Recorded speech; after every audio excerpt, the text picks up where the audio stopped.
सांसद जी कैसा कार्यक्रम का आज कार्यक्रम जो है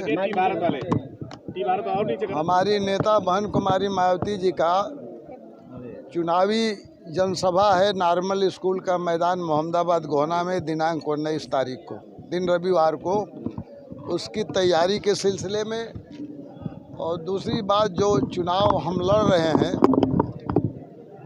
कल जो है सिंबल अलॉट हो जाएगा। उसके बाद कार्यकर्ताओं को अपने प्रचार प्रसार के लिए गति देने के लिए उनको मोटिवेट करने के लिए हमारे जोनल कोऑर्डिनेटर मुख्य जोनल कोऑर्डिनेटर माननीय हरिश्चंद्र गौतम जी आए हैं।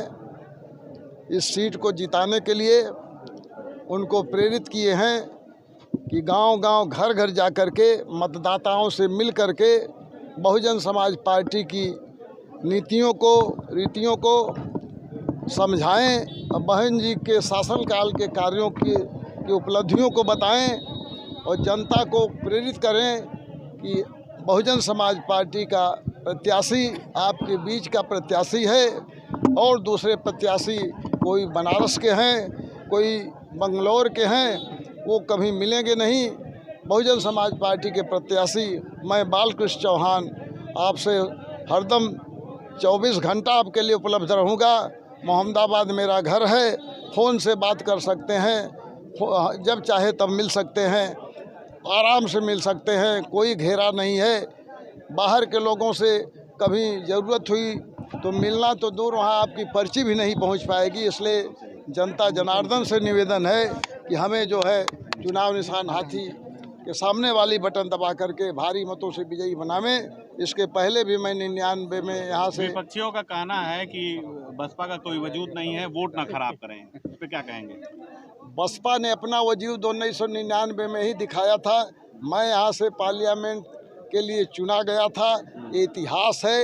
उसके पहले 12 लोग कौन चुने गए थे ये सब लोगों को मालूम है। बसपा ने ही उस इतिहास को तोड़ करके नया इतिहास बनाया। क्या बाहरी और भीतरी का फिर मुद्दा चलेगा? ये जनता का मुद्दा है। जनता अपने प्रतिनिधि को से मिलना चाहती है, सुविधा पूर्वक मिलना चाहती है और बार बार मिलना चाहती है। इसलिए उसे महसूस होता है कि कोई बाहर का बंगलौर बनारस का है तो हमको तो बहुत ज़्यादा परेशानी होगी, बड़े भाड़ा लगेंगे, वो कब मिलेगा कब नहीं मिलेगा कोई गारंटी नहीं होगी। लेकिन हमारे क्षेत्र का कोई होगा तो हर हाल में दिन भर में कहीं न कहीं एक बार जब भी चाहेंगे भेंट हम कर सकते हैं। अरविंद राजभर कह रहे हैं कि बहुत वृद्ध हो गए हैं, कहीं चल नहीं पा रहे। देखिए, लोकसभा में वृद्ध और जवान की बात नहीं है, वहाँ पर दिमाग की ज़रूरत होती है। ब्रेन पावर से ही आप जो है संविधान के बारे में जो भी उसके आर्टिकल हैं उसको जो है कानून जहाँ से बनते हैं तार्किक रूप से अपनी बातों को जनता के हित के लिए रख सकते हैं। वहाँ मसल पावर की ज़रूरत नहीं है, ब्रेन पावर की ज़रूरत होती है। कितना टक्कर दे पाएंगे आप युवाओं को? किस तरह से देखते हैं एमपी साहब? इस समय जो है बीजेपी की सरकार कह रहा है कि 400 पार जाएगी और सत्ता में हम रहेंगे। अब सपना देखने का अधिकार सबको है। सपना देखने से किसी को आप रोक नहीं सकते हैं। आप कुछ भी बोल सकते हैं।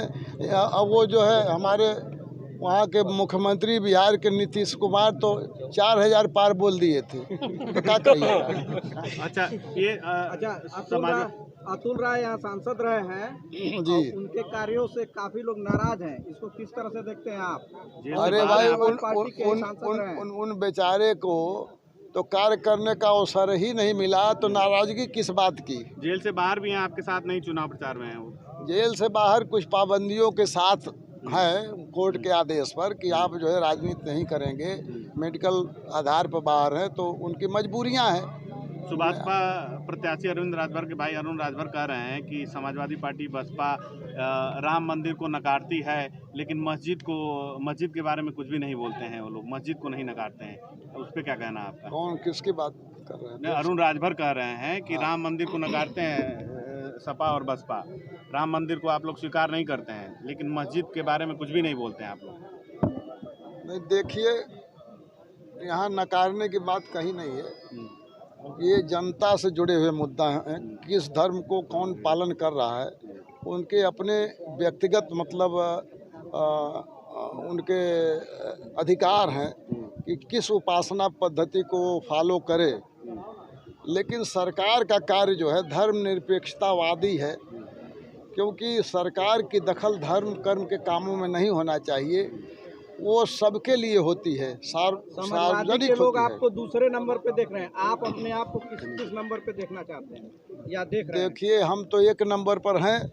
अब जिसको जिस चश्मे से जो दिखाई दे रहा हो वो उसके चश्मे की बात है, वो अपना चश्मा ठीक से बदल ले। आप पर आरोप लगा है कि इसके पहले भी आप सांसद रह चुके हैं, लेकिन अभी तक कुछ काम नहीं किया है। हमने तो बहुत काम किया। हमारे बाद वाले 4 सांसद हैं, उनका पता कर लीजिए। और पता करने का सुविधाजनक तरीका है। आज स्मार्टफोन का मतलब मुट्ठी में दुनिया है। अगर स्मार्टफोन खोलेंगे तो पहली लोकसभा से लेके 17वीं मतलब अब ख़त्म हो गई है, 18वीं गठित होने जा रही है 1 जून को। सबके मिल जाएंगे आपको लेखा जोखा कि किस सांसद ने क्या बोला, कौन सा सवाल उठाया, किस विषय को उठाया। तो आप देखेंगे कि पार्लियामेंट में जितना मैंने पिछड़े वर्गों के लिए आवाज़ उठाया, किसी सांसद ने नहीं उठाया। एक मुख्य काम उसमें हुआ, पिछड़े वर्गों के लिए कोटा नहीं था। पेट्रोलियम के जो आउटलेट हैं, पेट्रोल पंप हैं, हमने आवाज़ उठाया, तब जाके पेट्रोल पंपों में इनको 27% आरक्षण मिला। और आपका जो पीपा का पुल बना है, बहन मायावती जी से कह करके जब मुख्यमंत्री थे, हमने जो है तुर्तीपुर भागलपुर से खाली हो गया था पीपा, वहाँ पक्का बन गया था, हम यहाँ खिंचवा के ले आए और यहाँ पीपे का पुल का निर्माण किए। नहीं तो यहाँ से जाने के लिए एक गांव पड़ता है मूसा डोही चक्की, घाघरा उस पार, वो मऊ जिले का हिस्सा है। 60 किलोमीटर 65 किलोमीटर घूम के दोहरी घाट बढ़ल होके कपरवार घाट होके जाना पड़ता था।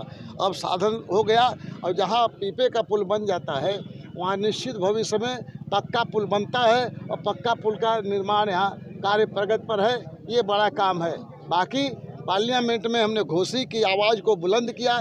सबसे महत्वपूर्ण काम सांसद का ये होता है कि जनता की आवाज़ को उसमें बुलंद करे। बुनकरों के लिए हमने आवाज़ बुलंद की, उनके एक्साइज ड्यूटी हमने माफ़ कराया, लग चुकी थी, कानून बन गया था, लेकिन हमने तर्कपूर्ण ढंग से सरकार को झुकाया, जिससे पूरे देश के बुनकरों का फ़ायदा हुआ। आप मऊ के बुनकरों से इस बात को तस्दीक कर सकते।